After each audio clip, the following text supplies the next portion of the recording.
Fortalece a fé, conhecer a Jesus, que nos fala através da palavra de Deus.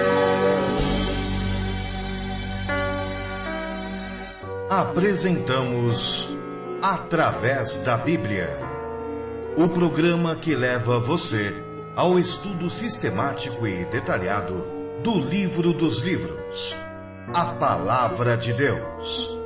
Este projeto, que tem como objetivo estudar toda a Bíblia Sagrada em 5 anos, foi idealizado pelo Dr. J. Vernon McGee. Os estudos são produzidos, contextualizados e apresentados pelo pastor e professor Itamir Neves. Convidamos você, ouvinte, a acompanhar esta jornada através da Bíblia. Olá, amigo, estamos iniciando mais um programa da série Através da Bíblia e nos sentimos muito contentes porque você está nos dando o privilégio da sua audiência. Como temos sido perguntados, ao chegarmos nos últimos programas de Apocalipse, pode se preparar, pois reiniciaremos os nossos estudos a partir do livro de Gênesis.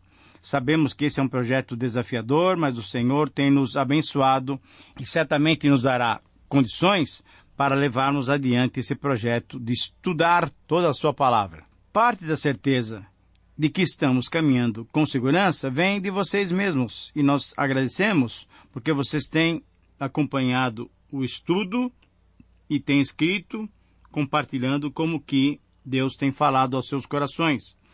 As correspondências que vocês nos enviam mostram que estamos na direção certa.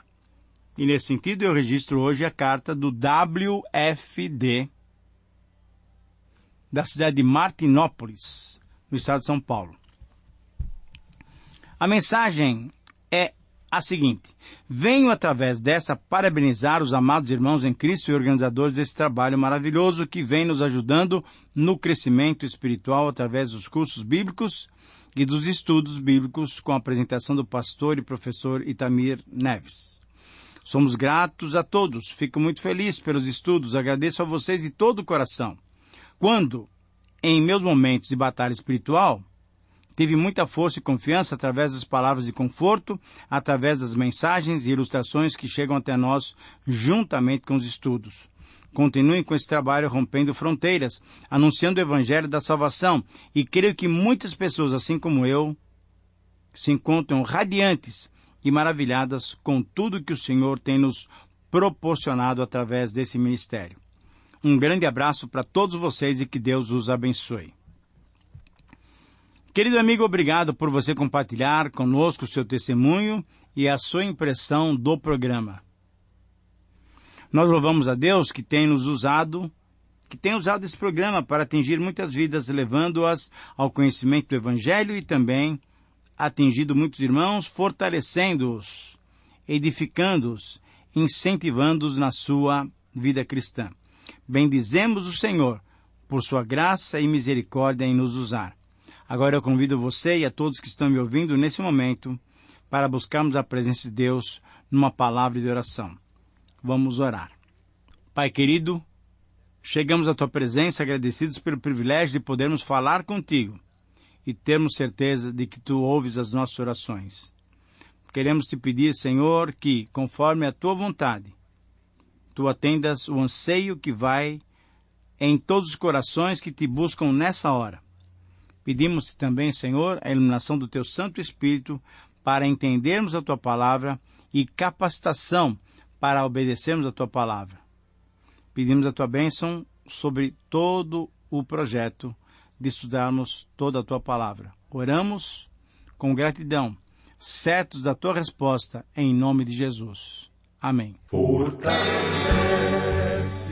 a fé, conhecer nosso Deus.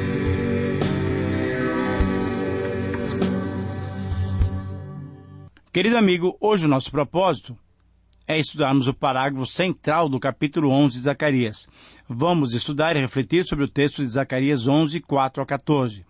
Nesse texto, Zacarias aponta que parte da restauração que Deus desejava que o seu povo efetivasse não era apenas a restauração física ou material do templo. Não. A reconstrução do prédio era importante, porém, mais importante ainda era a restauração espiritual da nação.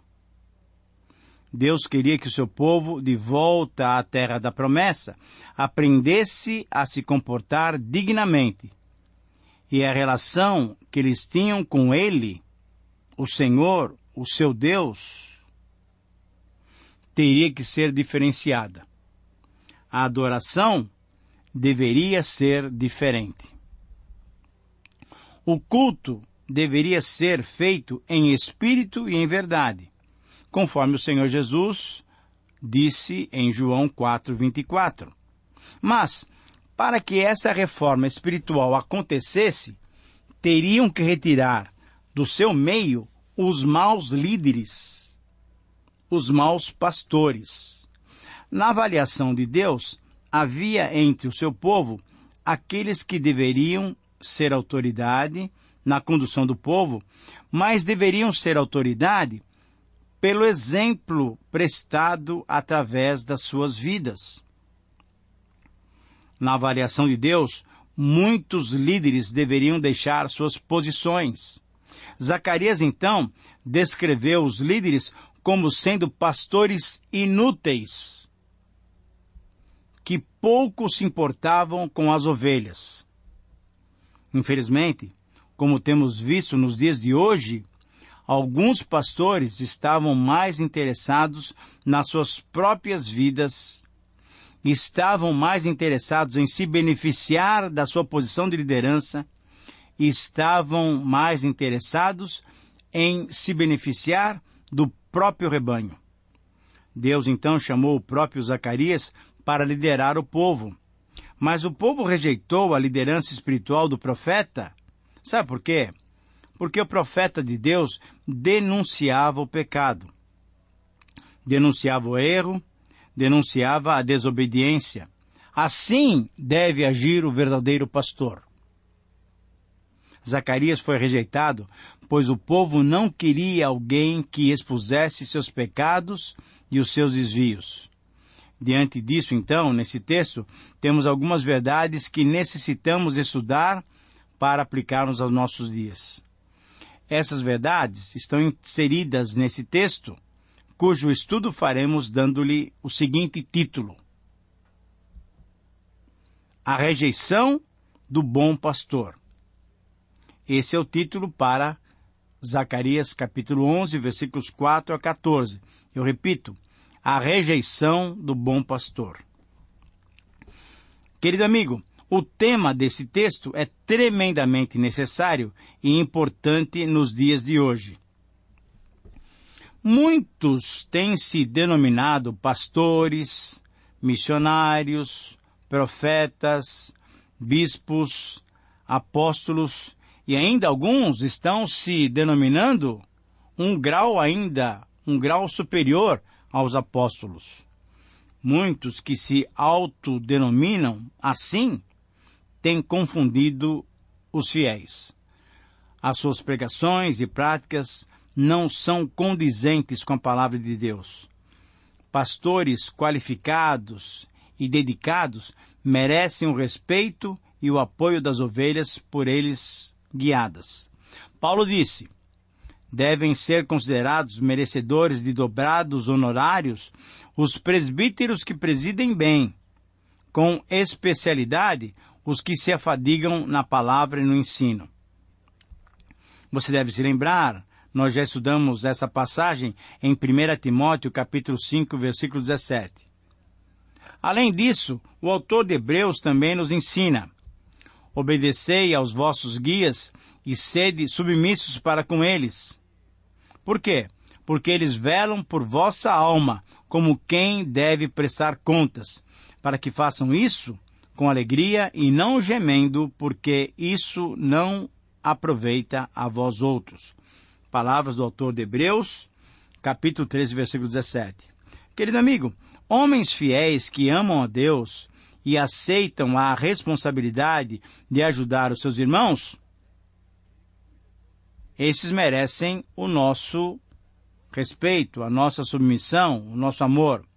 Homens fiéis que amam a Deus e ajudam seus irmãos a chegarem ao céu devem ser tratados com todo respeito e com todo apreço. Porém, infelizmente, alguns desses, entre aspas, pastores, não são dignos de obediência e honra. Alguns que se dizem conhecedores da palavra de Deus não são fiéis ao seu ensinamento. Vamos considerar, então, a mensagem de Jeremias 23, dada pelo menos um século antes dessa palavra de Zacarias, pois Jeremias trata exatamente dessas colocações. Embora percebamos no texto de hoje que Zacarias profetizou por volta de 480 a.C., os problemas apresentados pelos profetas pré-exílicos, eles ainda persistiam, e eram problemas exatamente da falta de liderança ou de uma má liderança para o povo de Deus. Considerando então as palavras de Jeremias, proclamadas por volta de 586 a.C., então, provavelmente um século e algumas dezenas, Jeremias profetizou 4 décadas antes da queda de Judá sendo invadida pela Babilônia.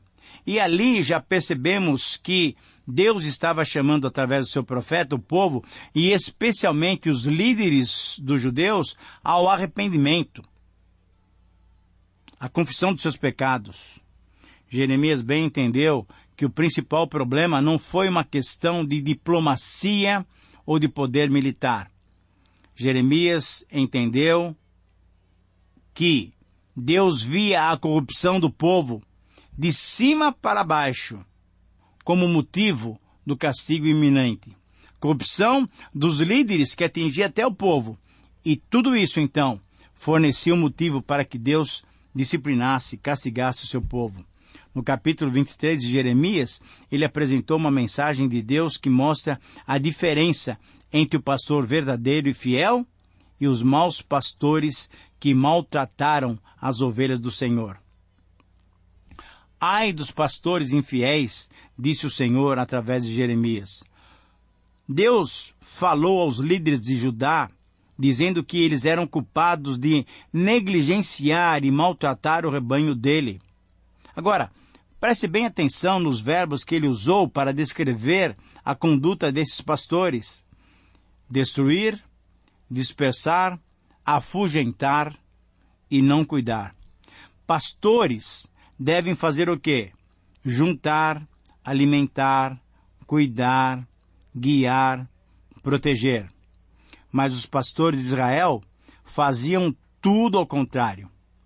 Antes do exílio, e estavam fazendo agora, nos tempos de Zacarias, depois do exílio. Outra coisa marcante nesse parágrafo é a maneira pela qual Deus fala ao rebanho. Ele descreve esse rebanho como o meu povo, as ovelhas do meu pastoreio, as minhas ovelhas. Ora, essa linguagem demonstra o problema estava no comportamento errado dos líderes. Eles não amavam o povo de Deus. Não amavam como Deus os amava. Para eles, ser pastor era simplesmente uma posição de destaque, uma posição de honra e privilégio.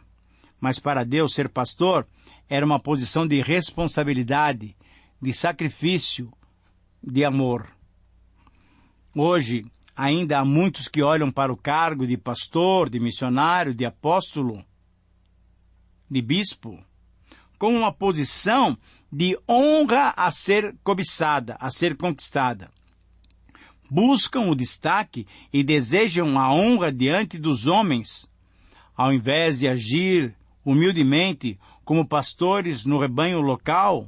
Como bons pastores, eles se apresentam em todo lugar com esse título: eu sou um pastor. Em outras palavras, amam o primeiro lugar nos banquetes e as primeiras cadeiras nas sinagogas. Eles amam as saudações nas praças e os serem chamados mestres pelos homens. São palavras do Senhor Jesus em Mateus 23, 6 e 7. Tais obreiros, não qualificados, não cuidam do rebanho como devem. Então, diante dessas constatações, extraímos desse texto o seguinte princípio que devemos aplicar aos nossos dias. Diante da rejeição do bom pastor, o relacionamento entre pastor e rebanho é abalado. Eu repito, diante da rejeição do bom pastor, o relacionamento entre pastor e rebanho é abalado. Nesse texto, então, encontramos 7 constatações sobre o relacionamento entre o bom pastor e o seu rebanho. Em primeiro lugar, constata-se a última oportunidade concedida ao rebanho. Eu leio os versículos 4, 5 e 6 para você. Assim diz o Senhor, meu Deus, apacenta as ovelhas destinadas para a matança. Aqueles que as compram, matam-nas e não são punidos. Os que as vendem dizem, louvado seja o Senhor, porque me tornei rico, e os seus pastores não se compadecem delas. Certamente, já não terei piedade dos moradores dessa terra, diz o Senhor. Eis, porém, que entregarei os homens, cada um nas mãos do seu próximo e nas mãos do seu rei. Eles ferirão a terra, e eu não os livrarei das mãos deles. Querido amigo, nesse texto, a responsabilidade pastoral é transferida então para o profeta, que assume a responsabilidade, que assume, pelo menos simbolicamente, o dever de cuidar desse rebanho que estava sem pastor. O pastoreio, aqueles que pastoreavam o rebanho, estavam condenados. Os outros pastores usavam o rebanho para benefício próprio e até agradeceram a Deus porque se tornaram ricos. E se tornaram ricos à custa do rebanho. Parece que a mensagem aqui ainda se refere aos povos gentios que abusavam do povo de Israel. Não, mas a comparação com alguns pastores de Israel e com a comparação com alguns pastores nos dias de hoje, aí é óbvia. Realmente era uma passagem, era uma mensagem, era uma palavra profética contra esses falsos pastores. Eles usavam o rebanho em benefício próprio e acreditavam ainda que Deus os estava abençoando. Mas o rebanho não foi uma vítima inocente, não. Vamos lembrar bem disso. Deus castigaria o povo, deixando os homens maltratá-lo. E ele não salvaria o povo, porque o povo tinha interesses escusos. Em segundo lugar, constata-se o papel do pastor que executa o seu trabalho. Versículos 7 e 8.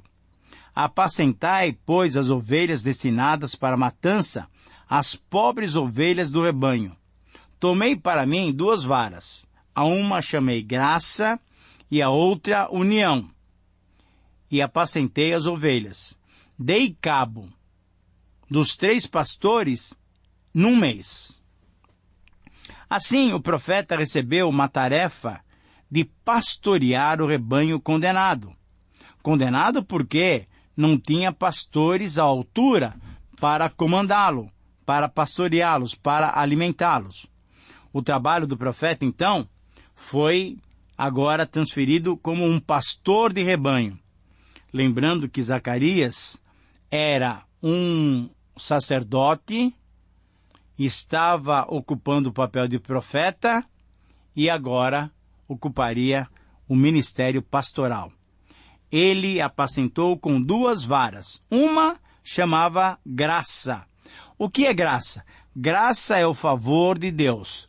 E, sem dúvida, o povo estava experimentando o favor de Deus na volta para Jerusalém.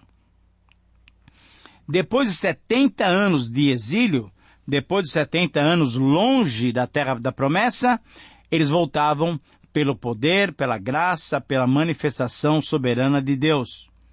Então, uma das varas do pastor, um dos cajados do pastor, chamava-se graça. A outra chamava-se união, dando a ideia de que, nesta volta para Jerusalém, haveria novamente a junção de um só povo, o Reino do Norte com o Reino do Sul, Israel com Judá. Antes, Israel tinha sido levado para a Síria em 722 e Judá tinha sido levado para a Babilônia em 586. Na volta para Jerusalém em 536 e na reinauguração do templo em 516, haveria união entre os dois reinos, Judá e Israel, Israel e Judá, seriam novamente o único povo de Deus. É interessante percebermos também que o profeta diz que demitiu 3 pastores num mês só.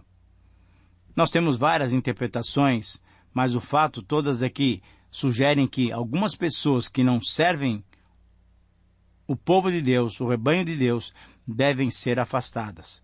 Em terceiro lugar, constata-se a rejeição mútua entre pastor e rebanho e pastor. Versículos 8 e 9. Então perdi a paciência com as ovelhas, e elas também estavam cansadas de mim. Então disse eu não vos apacentarei. O que quer morrer, morra. E o que quer ser destruído, que seja. E os que restarem, coma cada um a carne do seu próximo. O profeta aqui perdeu a paciência com as ovelhas, e as ovelhas não queriam respeitar a responsabilidade e a autoridade desse pastor. Em quarto lugar, constata-se o fim da possibilidade de perdão para o rebanho. Veja os versículos 10 e 11. Tomei a vara chamada graça e a quebrei, para anular a minha aliança, que eu fizera com todos os povos. Foi, pois, anulada naquele dia, e as pobres do rebanho, que fizeram caso de mim, reconheceram que isso era a palavra do Senhor.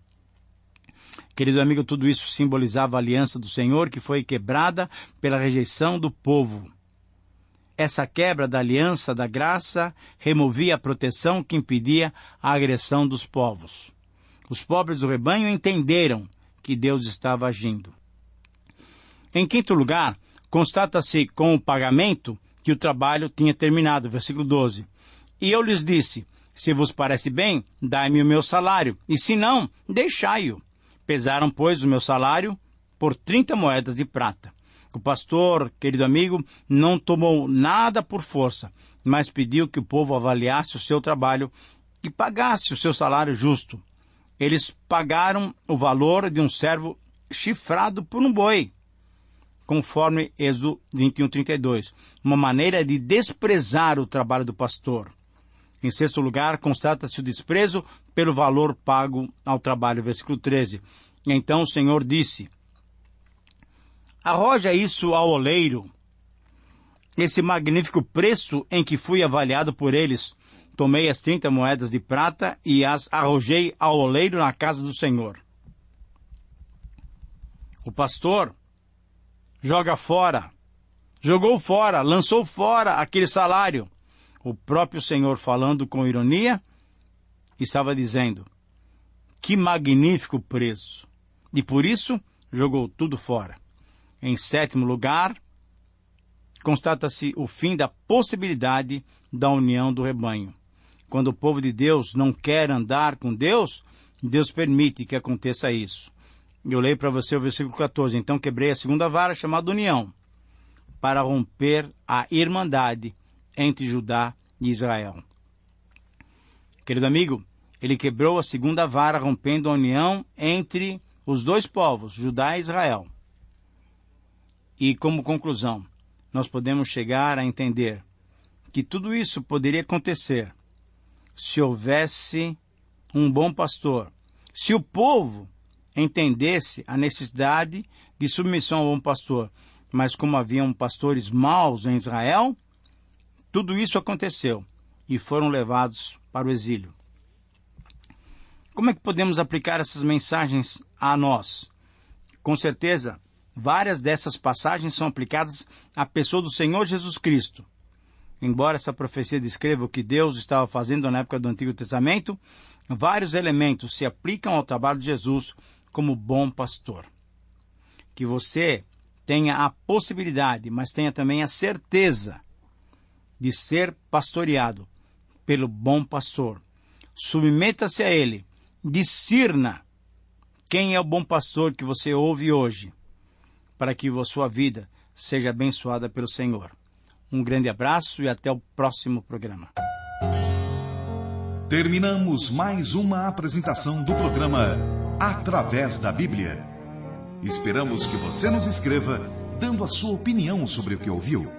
O nosso endereço é Caixa Postal 18.113, CEP 046269770, São Paulo, São Paulo. Ou pelo e-mail através da Bíblia @transmundial.com.br. Este programa foi produzido nos estúdios da Transmundial. Meu pecado sim expirou na cruz, e por graça sim